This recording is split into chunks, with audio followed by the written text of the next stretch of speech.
Top of the morning to you. I hope you're all fine and dandy and staying ahead of the game. Remember, it is a game, and each one of us must play a part.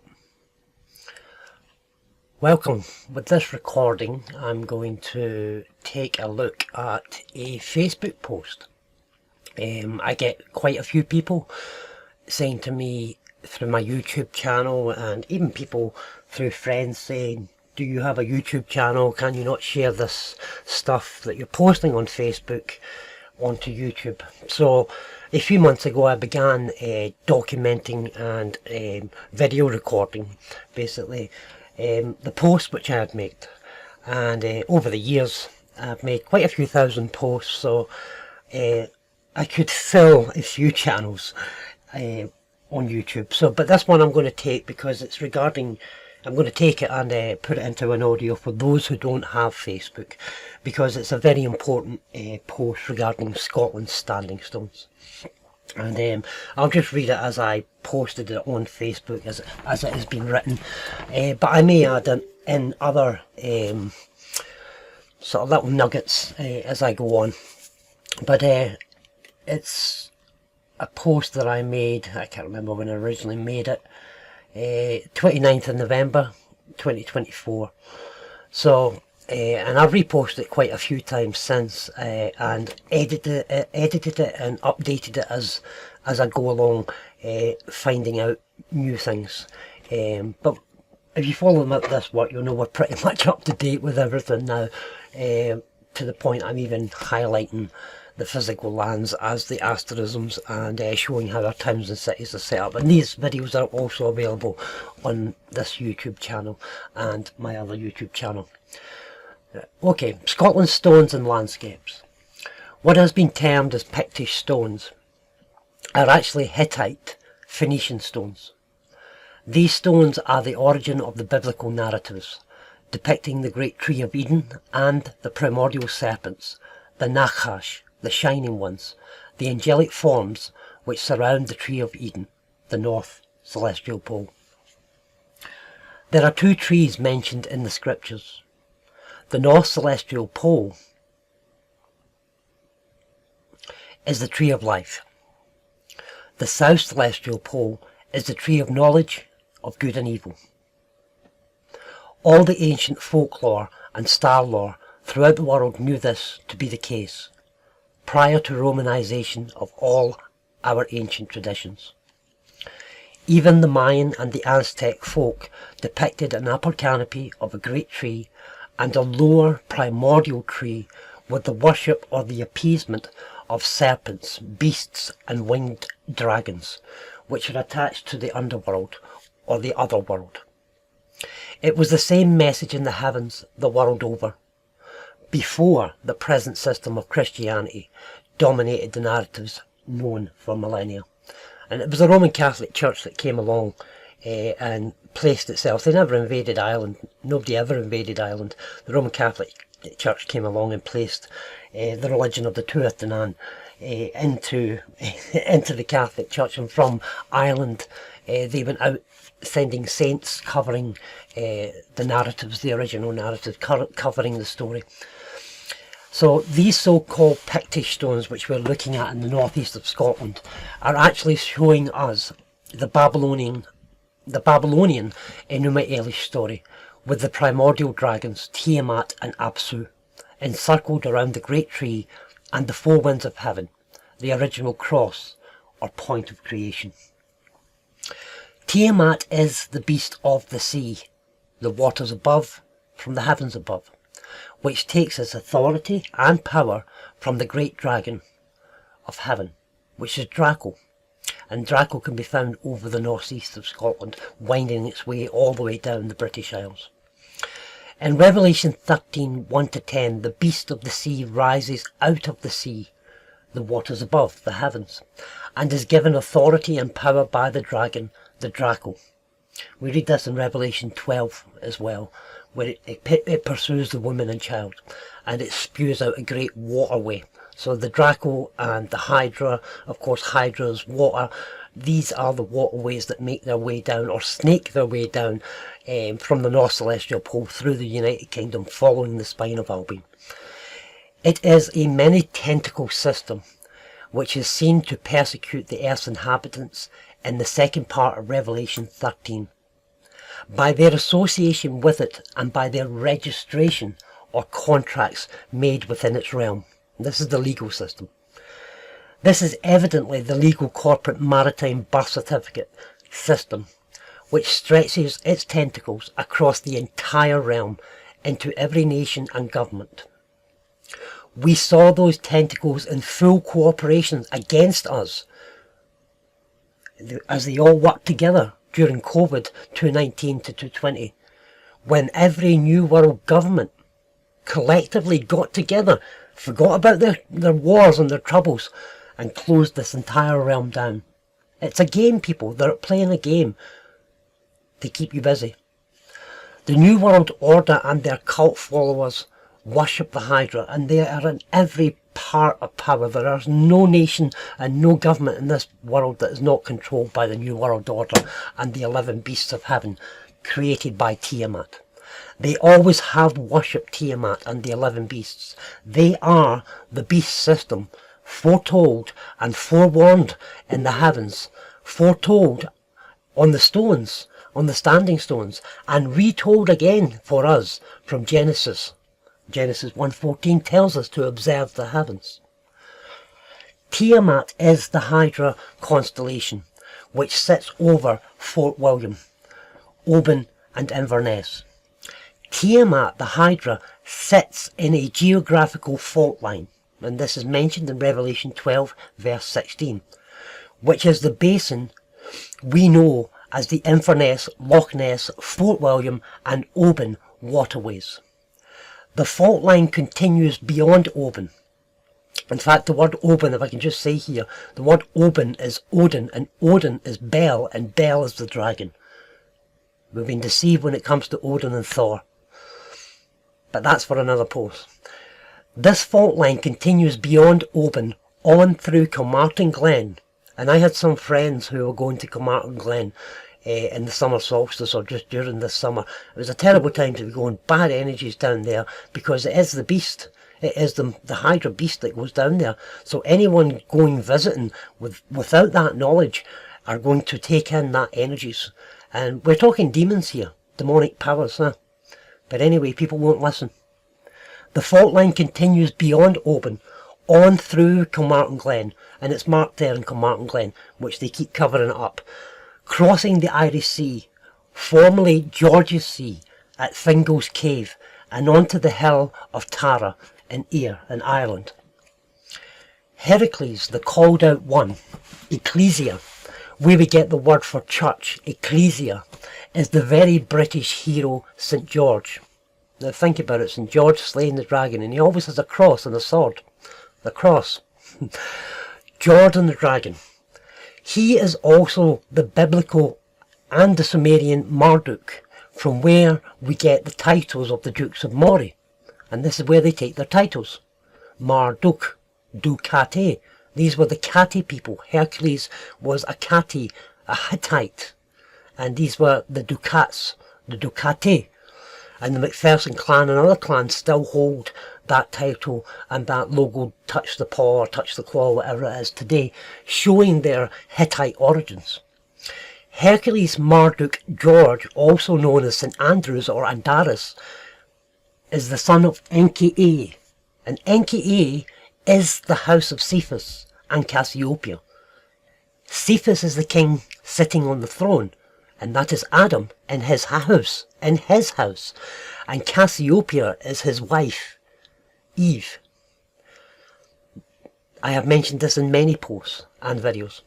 Marduk becomes the hero of the Babylonian Enuma Elish story. He slays the dragons, the beasts, the Odin, the Baal, which circle the bowl of heaven, paradise, and the lands of Eden. These are northern asterisms which circle the north celestial pole and Polaris. Heracles, St. George, St. Andrews, St. Andaris not only sits above the pole, which is Inverness, wrestling the primordial dragon Tiamat, aka the Hydra. he is also standing on or running and jumping on the Draco's head. And Fort George military base, if you look at it carefully, you can see it is the dragon's head, and you can follow the rest of the body as it goes over through Forres and Huntley and all these places as it's 5E, as it sweeps around. He can also be found to be travelling up and down the spine, Hercules, St Andrews, up and down the spine of Albion, where he slays the dragon as the houses and planets align with the spine of Albion daily and yearly. For example, the Uffington Horse is one such area where he tames or kills the dragon energies, and that is October, September time, and when the alignments happen. And also Cheddar Gorge, Cedar means a valley. It's a Welsh word, an old Welsh word, Cedar. I mean, Cheddar Gorge, why would they call it Cheddar Gorge? It's actually the Valley of George, Hercules and Darius, where again he slays the dragon. There is a book, and it is called Behold Jerusalem by Graham K. Griffiths. Many have read it, many look at it, but many don't absorb what it's actually showing us. That book shows us the British lands, England and Wales. It shows us that they are not naturally formed, but have indeed been designed and shaped in our ancient past to reflect the asterisms and the constellations above. I believe the lands he depicts in his book to be the celestial ages which were sculpted to the lands of Lower England and Wales. And what I'm saying here is the lands were formed in each age. The south of the British Isles are the area named as Somerset and Cornwall, and these are shaped like a fish. Go and look at a map, you'll see that the southern coast of England is shaped like a fish, and these were added, I believe, or appeared or were constructed by our ancestors in the very age of Pisces. North Wales represents Virgo and also Leo. Those lands were formed or constructed in the age of Virgo and Leo and so on. Who constructed them? The people of this land, the Hittites, the Kati, these people who lived on these holy lands. The entire British Isles is unique, and this is what I have found out in my 40 odd years of studying, including the biblical accounts. I spent years in Messianic Judaism. I spent years in Christianity studying the languages, and these isles are special. The very stones themselves carry Hittite, Phoenician inscriptions. Now, why is that happening in Britain? The entire British Isles is unique. It is uniquely generated and is above and beyond any wonder which we see in the world. It defies what we call physical Earth. And if you're watching my videos now, you'll see that the Earth itself takes the shape of the asterisms. It defies what we call physical Earth, the Argo. That's what the word means. Argo means Earth. As Scotland and Albion are the only solid rock, and the rest, which we call the British Isles, has been entirely formed or recreated, I believe, as it was seen through the various ages of man, and was constructed as such in every age, clinging to and building upon the rock, the monad, which is the spine of Albion, the black rock. Monad is the Celtic or the Gallic word for the black rock. And of course we have black rock banking system that holds everyone in bondage. Britain is, in my opinion, the physical mind and the human vertebrae, the spine and the physical organs of mankind, aka Adam, the uniquely generated son. That's why the Bible says that we are the body of Christ, and every one of us are responsible to each other. Britain is, in my opinion, the physical mind and human vertebrae, the spine and the physical organs of mankind, aka Adam, the uniquely generated son. Sorry, I read that twice there. What we believe, think, do, or put out from the tree, the spine of Albion, the world receives threefold. Read that again. What we believe, think, do, or put out from this tree, the spine of Albion, which is the tree of life, the world receives it from us, these isles, threefold.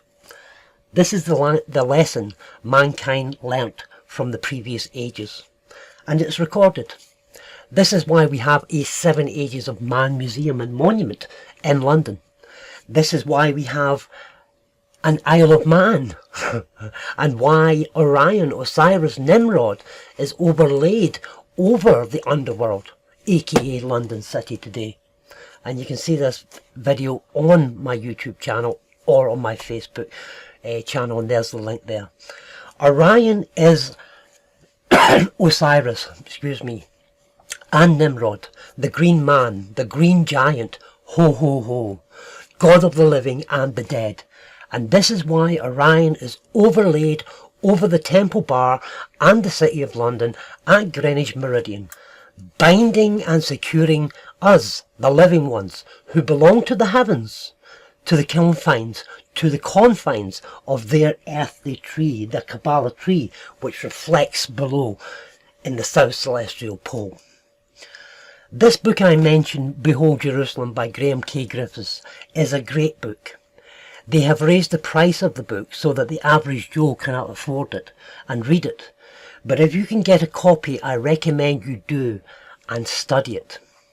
And take to heart these things that I am saying about the ages appearing and the lands appearing in the ages physically being built. I am in the process of compiling a number of books. My first book will be to introduce the readers to the heavenly estates, the houses and asterisms which move overhead. And just like Graham K. Griffiths' book, my first book will show the world how these estates, or asterisms in the heaven, have been replicated down here physically upon the earth, and how these noble ones, the fallen ones, came and took the estates, took the titles and names, and put us out of the lands, and then gave us a falsified history based on Norman invaders. Because the fact of the matter is, your William Wallace and Robert the Bruce were all Normans who stole our lands. In these publications, I'll go on to prove not only did they steal these lands, but that these are the holy lands, or the sacred Eden of the religious texts, and that it is not only written on stone in these lands, left by Hittites and Phoenicians, who we call Picts, but that the actual landscape, the shape of the physical lands itself, and the original lands of Scotland, take the physical shape of the exact asterisms above them. The coastline we know as Tain, Inver and Bonar Bridge in the north of Scotland is actually the physical shape and body of Hercules. Search Hercules or Heracles on my Facebook or my YouTube page. I have many videos and posts. His arms, legs, torso, chest and head can all be identified in the physical landscape of these areas around Tain. It is also carved on the local stone too, which are erected and placed exactly to the shape and of the stars of Hercules above. Look at the image, you can see it for yourself. The same can be said for the Draco, the Hydra, Cetus the Beast, Eridanus. In fact, all the asterisms we know are actually the lands of the British Isles. But that itself is for another post or presentation of its own. The body of Draco is huge. It's one of the largest asterisms in the northern skies.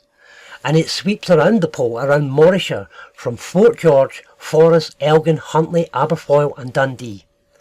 There are literally hundreds of standing stones in Aberdeenshire depicting Draco and Tiamat, and they fall from heaven. There are hundreds in the northeast showing Draco and the beast, Cetus the Beast. But that also is in other posts. The Ecton Lineskeen estate in Aberdeenshire is dedicated to the Draco Bloods. We can see this by the many-headed dragon carvings on the gates and on the walls which surround Echt and Denecht estates. It's the same in Fittineer estate out by Kemney. This is because the Draco is the waterways which run from Aberdeen Links and the harbour out through Rubyslaw to the Echt and Denecht estates. The Draco follows the old military roads constructed by General Wade's troop and winds its way through the country. The Draco the Dawn is the male serpent. The Dawn, the Draco the Dawn is the male serpent, and so Donald Trump gives legions to his the father of the beasts by calling himself Don Trump. Aberdeenshire, the Draco the Dawn, the male serpent, covers much of Aberdeenshire's lands, even parts of Royal Deeside. Tiamat, or Hydra, is the female energy, the D, John D, D. Abzu, or Draco, is the male energy, the Dawn. These asterisms are what became the beasts of the Book of Revelation. Every story in the Bible is recorded as a celestial event, and the biblical Hittites, who were shunned out and made to be wicked, the biblical Hittites, the Greeks, by the Catholic Church, they made the Hittites seem as if they were the early Egyptians, and they were wicked. But anyway, the biblical Hittites, the Greeks and the Phoenicians were the ones who recorded everything on stone, before it became what we call biblical text. It's the script written in the heavens and on this earth, as above so below, just as it says in Genesis 1:14. Keep shining, my friends. Stay sovereign, and don't forget to look up stuff. Much love. Awen.